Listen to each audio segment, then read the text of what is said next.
السلام علیکم ورحمۃ اللہ وبرکاتہ۔ آج ہم سورہ بنی اسرائیل شروع کریں گے،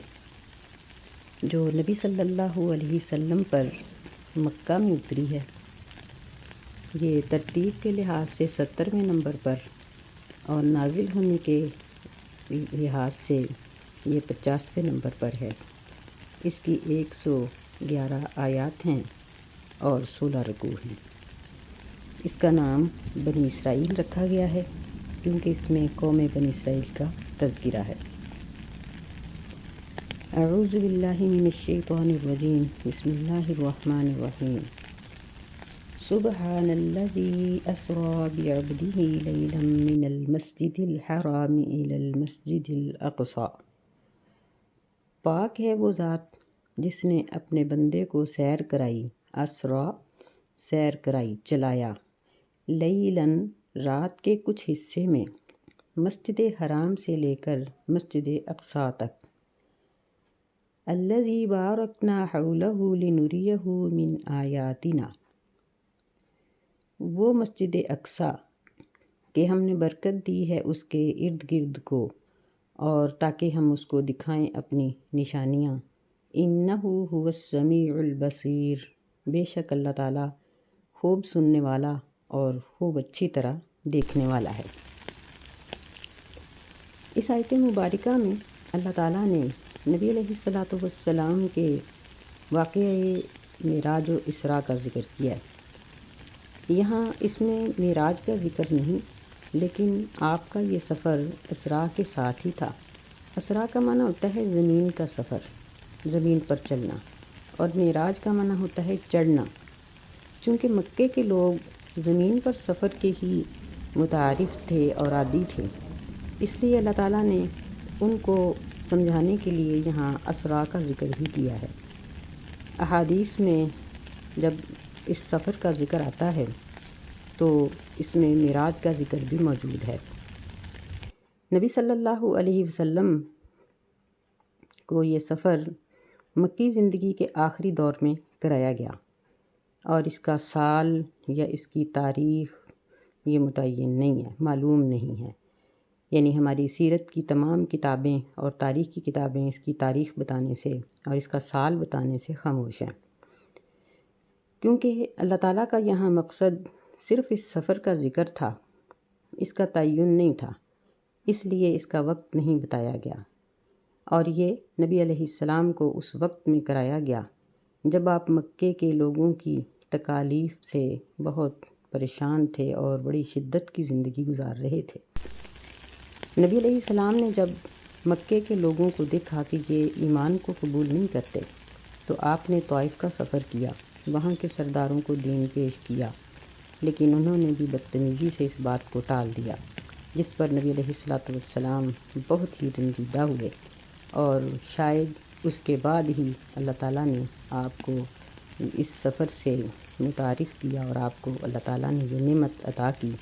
تاکہ آپ کی دل جوئی ہو سکے۔ یہ سفر نبی علیہ السلام کا مکہ سے مسجد اقصی یعنی بیت المقدس تک، اور بیت المقدس سے سدرۃ المنتہا تک، اور سدرۃ المنتہا سے واپس مکہ تک تھا۔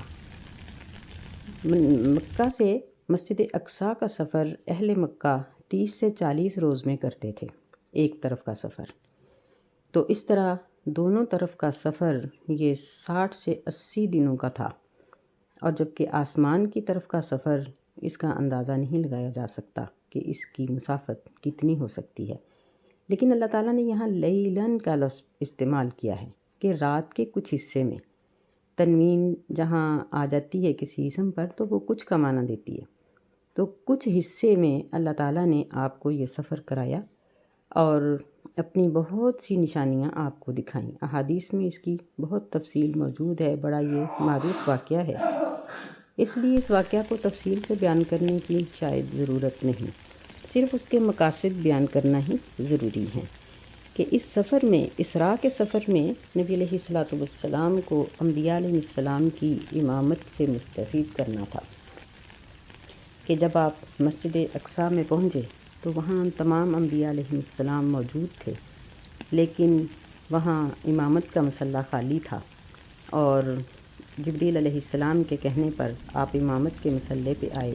اور تمام انبیاء نے آپ کی ابتدا میں 2 رکعت نماز ادا کی، جو نبی علیہ السلام کی بہت بڑی ایک فضیلت ہے، اور یہ اللہ تعالیٰ کے اس وعدے کی تکمیل تھی جس میں اللہ تعالیٰ نے نبیوں سے یہ وعدہ لیا تھا کہ جب میرا آخری نبی آئے گا تو تم اس کو تسلیم کرو گے یا نہیں، تو انبیاء نے تسلیم کرنے کا اللہ سے وعدہ کیا تھا۔ یہ اس وعدے کا مکمل کرنا تھا کہ اللہ نے مسجد اقصیٰ میں نبی علیہ السلام کو تمام نبیوں کی امامت نصیب فرمائی۔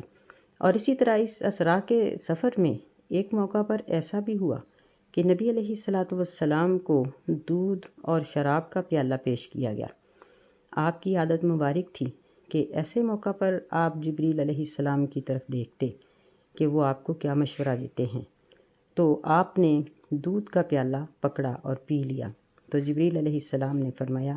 کہ اللہ تعالیٰ نے آپ کو فطرت کی ہدایت دی ہے، اگر آپ شراب کا پیالہ پکڑ لیتے غوت امتو کا تو آپ کی امت گمراہ ہو جاتی۔ اسی طرح آپ نے معراج کے سفر میں 7 آسمانوں پر مختلف انبیاء علیہ السلام سے ملاقاتیں کی اور ان سے گفتگو بھی ہوئی، جنت کے مناظر دیکھے، جہنم کے ہولناک منظر بھی دیکھے۔ آپ نے اللہ تعالیٰ کے قریب یعنی سدرۃ المنتہا کے پاس ان کلموں کے چلنے کی آواز بھی سنی جو تقادیر لکھ رہی تھی۔ آپ نے سدرۃ المنتہا کو بھی دیکھا لیکن اللہ تعالیٰ کو نہیں دیکھا۔ آپ نے اور بھی بہت سی چیزوں کو وہاں دیکھا، اور یہ آپ کے لیے ایک بہت ہی عظیم سفر تھا۔ اور یہاں اس آیت مبارکہ میں اللہ تعالیٰ نے اس بات کا بھی ذکر کیا ہے کہ ہم مسجد اقصیٰ کے ارد گرد کی برکتیں دکھانا چاہتے تھے، یعنی وہاں کا ماحول مکہ کے ماحول سے بالکل الٹ تھا۔ مکہ کے لوگ بنجر علاقے میں رہ رہے تھے اور وہ نبی علیہ السلام سے اس بات کا مطالبہ کرتے تھے کہ یہاں پانی کی نہر جاری کر دو، باغ بنا دو، پھر ایمان لائیں گے۔ اللہ تعالیٰ نے مسجد اقصیٰ کو دکھایا کہ بیت المقدس میں ہر چیز کی فراوانی ہے، ہرا بھرا علاقہ ہے، پھلوں کی کثرت ہے، لیکن وہاں جو نبی آئے وہاں کے لوگوں نے بھی ان کا انکار کر دیا، یعنی آپ کو اس میں تسلی دینی تھی۔ اور دوسرا، وہاں کثیر تعداد میں جو انبیاء علیہ السلام آئے تھے ان کی قبریں بھی وہاں ہی موجود ہیں، اور یہ بات بھی بتانا مقصود تھی کہ اگرچہ اب قبلہ بیت اللہ ہی ہے لیکن مسجد اقصیٰ کی قدر اور اس کی عظمت بھی بہت زیادہ ہے، اور اللہ تعالیٰ کے نزدیک اس کی قدر اور عظمت اسی طرح ہے جس طرح پہلے تھی، البتہ اس کو قبلہ اب ہم نہیں قرار دے سکتے۔ اس آیت میں ایک اور بات بھی قابل غور ہے، وہ یہ ہے کہ اللہ تعالیٰ نے اتنی عظیم قدرت والی بات ذکر کرنے کے لیے اپنے نبی صلی اللہ علیہ وسلم کو نبی یا رسول کہہ کر نہیں بلایا، حالانکہ آپ کے یہ بہت بڑے مراتب تھے، بلکہ یہاں اللہ تعالیٰ نے بعبدی ہی کہا ہے، کیونکہ مخلوقات میں سے کسی بھی مخلوق کا اللہ کا بندہ ہونا یہ سب سے بڑا اعزاز ہے۔ تو اسی لیے اللہ تعالیٰ نے کئی جگہوں پر جہاں نبیوں کا ذکر کیا ہے یا آپ کا ذکر کیا ہے تو آپ کو عبد کہہ کے وہاں ذکر کیا ہے کہ اپنا بندہ، اللہ کا بندہ ہونا یہ انسان کے لیے سب سے بڑا ایک اعزاز ہے۔ اور پھر اس کو سبحان کے لفظ سے اللہ تعالیٰ نے ذکر کیا ہے، یعنی اپنا یہ اس میں گرامی اللہ تعالیٰ نے یہاں ذکر کیا ہے کہ اللہ پاک ہے، مطلب کہ اس پورے سفر میں کسی قسم کی کوئی کمی اور کوتاہی نہیں تھی، اور یہ دنیا والوں کے حساب سے ایک آنن فانن سفر تھا، اور یہی اللہ تعالیٰ دکھانا چاہتے تھے۔ اور یہاں یہ بات بھی ایمان لانے کے قابل ہے، بلکہ ایمان بالغیب ہے کہ آپ کو یہ سفر مع جسم کرایا گیا ہے۔ اگر صرف روحانی سفر ہوتا تو اسے تو خواب کہا جاتا ہے، اور خواب اگر آپ دیکھتے تو اہل مکہ اس کا کبھی بھی انکار نہ کرتے، مان لیتے۔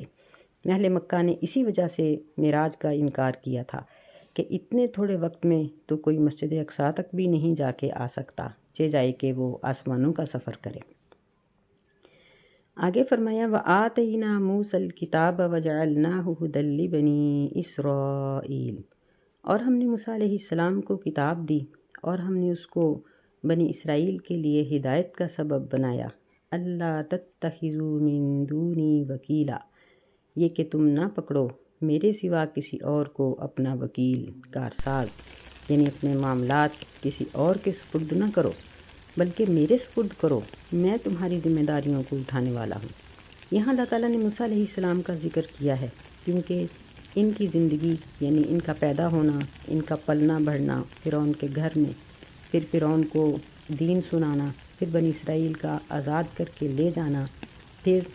ان کی جماعت کا گزر جانا، فرعون کی قوم کا ہلاک ہو جانا، غرق ہو جانا، یہ بھی بہت بڑی بڑی نشانیاں ہیں۔ اس لیے اللہ تعالیٰ نے یہاں ان کا ذکر کیا ہے۔ ذریۃ من حملنا مع نوح، یہ اولاد ہیں ان لوگوں کی جن کو ہم نے سوار کیا تھا نوح علیہ السلام کے ساتھ۔ انہ کان عبدا شکورا،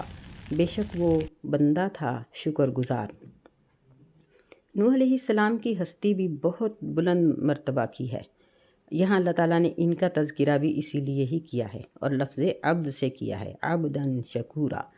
کہ جب ان کی قوم نے نافرمانی کی تو اللہ تعالیٰ نے ایک ایسا سیلاب برپا کر دیا تھا کہ جس طرح کا سیلاب نہ اس سے پہلے کبھی آیا نہ بعد میں۔ تو فرمایا کہ یہ سب نوح علیہ السلام کے ساتھ سوار ہونے والوں کی اولاد ہی تھے۔ وَقَضَيْنَا إِلَىٰ بَنِي إِسْرَائِيلَ فِي الْكِتَابِ لَتُفْسِدُنَّ فِي الْأَرْضِ مَرَّتَيْنِ، اور ہم نے فیصلہ کر دیا بنی اسرائیل کی طرف کتاب میں، یعنی ان کی کتاب میں یہ لکھ دیا کہ ضرور تم زمین میں فساد کرو گے 2 مرتبہ، وَلَتَعْلُنَّ عُلُوًّا كَبِيرًا، اور ضرور تم سرکشی کرو گے بہت بڑی سرکشی۔ یعنی اللہ تعالیٰ نے ان کو 2 مرتبہ مہلت دینے کا فیصلہ کر رکھا تھا کہ یہ لوگ فساد کریں گے، زمین میں بگاڑ پیدا کریں گے تو اللہ تعالیٰ ان کو مہلت دے گا، لیکن جب پھر یہ اپنی مہلت سے فائدہ نہیں اٹھائیں گے بلکہ اللہ تعالیٰ کی نافرمانی پر اتر آئیں گے تو پھر ان سے نبوت کا سلسلہ پھیر دیا جائے گا اور یہ سلسلہ بنی اسماعیل میں رکھ دیا جائے گا۔ فَإِذَا جَاءَ وَعْدُ أُولَاهُمَا بَعَثْنَا عَلَيْكُمْ عِبَادًا لَنَا أُولِي بَأْسٍ شَدِيدٍ، بس جب ان دونوں میں سے پہلا وعدہ آ گیا، اولاہما، بعثنا، تو ہم نے بھیج دیے تم پر اپنے بندے، اولی بأسٍ شدید، سخت لڑائی کرنے والے، فجاسوا خلال الدیار، پس وہ گھروں میں گھس گئے، وکان وعدا مفعولا، اور اللہ کا یہ وعدہ پورا ہونے والا تھا۔ یعنی یہ جو مہلت کے 2 وعدے تھے، ان میں اللہ تعالیٰ نے ان لوگوں کو مہلت دی یہاں تک کہ ان کی تعداد بہت بڑھ گئی، کہ یہ وہی لوگ تھے جو نوح علیہ السلام کے ساتھ 80-85 کے قریب کشتی میں سوار ہو کر آئے تھے۔ پھر یہ بڑھتے بڑھتے ہزاروں کی تعداد میں بلکہ لاکھوں کی تعداد میں یہ ہو گئے، اور پھر اللہ تعالیٰ نے ان کو باقاعدہ ایک قوم کی طرح ان کو نبی عطا کیا اور ان کو کتاب دی، پھر اس کتاب کو پڑھنے کے لیے اور سکھانے کے لیے ہزاروں نبی ان میں آئے، لیکن یہ لوگ دین پر قائم نہ رہے بلکہ انہوں نے زمین میں فساد کیا۔ فساد کا معنی مار دھاڑ تو ہوتا ہی ہے، فساد کا ایک معنی قرآن مجید میں جگہ جگہ جو بیان کیا گیا ہے وہ ہے اسلام کے خلاف کام کرنا، یعنی غیر اسلامی کاموں کی وجہ سے، اللہ تعالیٰ کے قوانین کو توڑنے کی وجہ سے اصلاح کے الٹ ماحول کو بنا لینا۔ تو جب ان لوگوں نے ہر طرح کا فساد کیا، دین کا فساد جب ہوتا ہے تو پھر زمین کا فساد بھی آ جاتا ہے۔ تو اللہ تعالیٰ کا یہ طریقہ مبارک ہے کہ اللہ پھر دشمن کی رسی ڈھیلی کر دیتے ہیں تاکہ جو اللہ کو جاننے والے لوگ ہیں وہ راہ راست پر آ سکیں اور اللہ کو یاد کر سکیں۔ قرآن مجید میں کئی جگہوں پر اللہ نے اس بات کا ذکر کیا ہے کہ جب کوئی قوم اس طرح بگڑتی ہے تو اللہ تعالیٰ ان کو جھنجھوڑتے ہیں، اور جھنجھوڑنے کا مقصد یہی ہوتا ہے کہ لعلہم یتضرعون، کہ وہ گڑ گڑائیں، عاجزی کریں، اللہ کی طرف آ جائیں۔ تو ایسے ہی ان کے اوپر ایک بہت بڑا فساد آیا کہ غیر مسلم بادشاہ نے حملہ کیا اور ان کے علاقے کی اینٹ سے اینٹ بجا دی، ہر طرف سے خون کی ندیاں بہہ نکلیں، ان کی کتابوں کو جلا دیا گیا اور وہ گھروں میں گھس گھس کر انہوں نے قتل و غارت کی۔ دیار، یہ دارن کی جمع، دار اس گھر کو کہتے ہیں جو 4 دیواری ہی ہوتی ہے، یعنی بیت اس کو کہتے ہیں جس میں رات گزاری جاتی ہے، اور دار اس کو کہتے ہیں جو صرف 4 دیواری ہوتی ہے۔ مطلب یہ ہے کہ وہ کسی بھی 4 دیواری کو انہوں نے خالی نہ چھوڑا بلکہ وہ ان میں گھس گئے اور گھس کے جا کر انہوں نے وہاں کے رہنے والوں کو قتل کر ڈالا۔ تو اس طرح سے اللہ تعالیٰ کا ایک وعدہ جو تھا پورا ہو گیا۔ ثم رددنا لکم الکرۃ علیہم، پھر ہم نے لوٹا دیا تم کو ان پر، لوٹا دینا وَأَمْدَدْنَاكُمْ بِأَمْوَالٍ وَبَنِينَ، اور ہم نے مدد کی تمہاری مالوں کے ساتھ اور بیٹوں کے ساتھ، وَجَعَلْنَاكُمْ أَكْثَرَ نَفِيرًا، اور ہم نے تمہیں کر دیا نفری میں بہت زیادہ، یعنی تمہاری تعداد پھر ہم نے بہت ہی بڑھا دی۔ یعنی اس فساد کے بعد پھر اللہ تعالیٰ نے بنی اسرائیل کے لوگوں کو غلبہ دیا کہ یہ لوگ جب مصر سے نکلے تھے، پھر یہ صحرائے سینا میں 40 سال تک ایڑیاں رگڑتے رہے تھے، پھر انہوں نے اپنے علاقے کو فتح کر لیا تھا اور اللہ نے ان کو حکم دیا تھا کہ وہاں دین کو نافذ کرو، لیکن انہوں نے دین کو نافذ کرنے کی بجائے مشرکوں کی بیٹیوں سے شادیاں کی، مشرکوں کو انہوں نے اپنے دوست بنایا۔ اللہ نے کہا تھا کہ ایک حکومت قائم کرنا، انہوں نے 12 حکومتیں قائم کی اور آپس میں انہوں نے لڑائی جھگڑا شروع کر دیا، تو اللہ تعالیٰ کا ان کے اوپر عذاب کا وعدہ پورا ہو گیا۔ پھر اللہ نے ان کو اتنی توفیق دی کہ انہوں نے فتوحات کا سلسلہ جاری رکھا، اور فتوحات کا سلسلہ بڑھتے بڑھتے یہاں تک پہنچا کہ مصر بھی فتح ہو گیا، اور اس طرح سے اللہ تعالیٰ نے ان کو ہر چیز کی فراوانی عطا کی اور ان کو یہ حکم دیا، فرمایا کہ ان احسنتم احسنتم لانفسکم، اگر تم نیکی کرو گے تو تم نیکی اپنے لیے ہی کرو گے، یعنی اس کا فائدہ تمہیں ہی ہوگا، وَإِنْ أَسَأْتُمْ فَلَهَا، اور اگر تم نافرمانی کرو گے بس اس کا وبال بھی اسی پر ہے، یعنی اس کا وبال بھی اپنے آپ پر ہی ہوگا۔ فَإِذَا جَاءَ وَعْدُ الْآخِرَةِ لِيَسُوءُوا وُجُوهَكُمْ، بس جب دوسرا وعدہ آ گیا تاکہ وہ تمہارے چہروں کو برا کر دیں، وجوہ یہ وجہ ان کی جمع ہے کہ تمہارے چہروں کو برا کر دیں، یعنی تمہیں مار ڈالیں، قتل کر ڈالیں، مال و اسباب چھین لیں، وَلِيَدْخُلُوا الْمَسْجِدَ كَمَا دَخَلُوهُ أَوَّلَ مَرَّةٍ، اور تاکہ وہ داخل ہو جائیں مسجد اقصیٰ میں جیسے وہ داخل ہوئے تھے پہلی مرتبہ، وَلِيُتَبِّرُوا مَا عَلَوْا تَتْبِيرًا، اور تاکہ وہ تباہ کر دیں ہر اس چیز کو جو بنی اسرائیل بڑھ گئے تھے، تباہ کر دینا، یعنی ہر چیز کو وہ برباد کر دیں۔ تو یہ ان کی دوسری مہلت تھی جو اس طرح سے ختم ہوئی کہ اللہ تعالیٰ نے ان کو پھر مہلت دی، لیکن ان لوگوں نے دین کو نافذ کرنے کی بجائے پھر منمانیاں کی، تو پھر ان کے اوپر دشمن کی قوم چڑھ دوڑی۔ جب انسان اللہ کی نافرمانی کرتا ہے تو پھر اس کے اوپر بیماریوں اور وباؤں کا حملہ ہو جاتا ہے، اور یہ ضروری نہیں ہے، بعض اوقات اللہ تعالیٰ آزمائش کے لیے بھی، درجات کی بلندی کے لیے بھی کسی شخص کو مبتلا کر دیتا ہے، لیکن جب یہ قوموں کا مسئلہ آتا ہے وہاں تقریباً اللہ تعالیٰ کی طرف سے سزا ہی ہوتی ہے۔ پھر اللہ تعالیٰ کے پانی سیلاب کی شکل میں انسانوں پہ چڑھ دوڑتے ہیں، ہوائیں آندھیوں کی شکل اختیار کر لیتی ہیں، زمین ہلنے لگتی ہے، اور بعض اوقات اور بھی کئی قسم کے ان کے اوپر وبال آ جاتے ہیں، اور اگر کچھ نہ ہو تو پھر اللہ کے دشمن کافر اور مشرک ان کے اوپر ٹوٹ پڑتے ہیں اور ان کو نوچ ڈالتے ہیں۔ ایسے ہی بنی اسرائیل کے ساتھ ہوا۔ اللہ کہتے ہیں کہ ہم نے ان کو دوسری دفعہ ڈھیل دی اور پھر انہوں نے ہر چیز کو تباہ کر دیا، ہر طرف خون کی ندیاں بہا دیں، اور پھر اللہ تعالیٰ نے ان کو یہ کہا، عَسَىٰ رَبُّكُمْ أَن يَرْحَمَكُمْ، قریب ہے کہ تمہارا رب تم پر رحم کرے،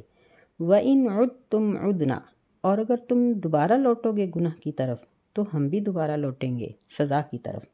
وَجَعَلْنَا جَهَنَّمَ لِلْكَافِرِينَ حَصِيرًا، اور ہم نے جہنم کو کافروں کے گھیر لینے کے لیے بنایا ہے۔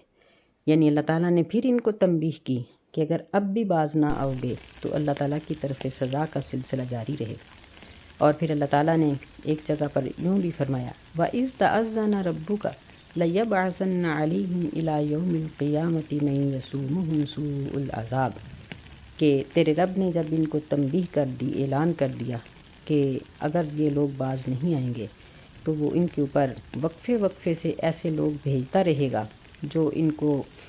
مار ڈالیں گے، نوچ ڈالیں گے، قتل کر ڈالیں گے۔ اور اب تک ہم دیکھ رہے ہیں کہ اللہ کا یہ وعدہ سچا ہے کہ ہر کچھ عرصے کے بعد کوئی نہ کوئی ایسا شخص حکمران آ جاتا ہے جو یہودیوں کے اوپر قیامت توڑ دیتا ہے، اور یہ سلسلہ قیامت تک جاری ہی رہے گا۔ اور اس میں ہمارے لیے ایک بہت بڑی خبر ہے، اللہ تعالیٰ نے ہمیں بھی پاکستان دیا، جب پاکستان بنا تو خون کی ندیاں بہہ گئیں، لاکھوں نہ جانے کتنے لوگ کتنے لاکھ قتل ہوئے، کچھ اندازہ نہیں۔ پھر اللہ تعالیٰ نے ہمیں یہ مملکت عطا کی اور ہمیں یہ حکومت اس لیے دی، یہ ملک، یہ خطہ جو اللہ کے خزانوں اور رحمتوں سے بھرا پڑا ہے، اس لیے دیا کہ تم اللہ کی نعمتوں کو کھاؤ پیو اور اللہ کے دین کو نافذ کرو۔ لیکن ہم اپنے آپ کو دیکھ رہے ہیں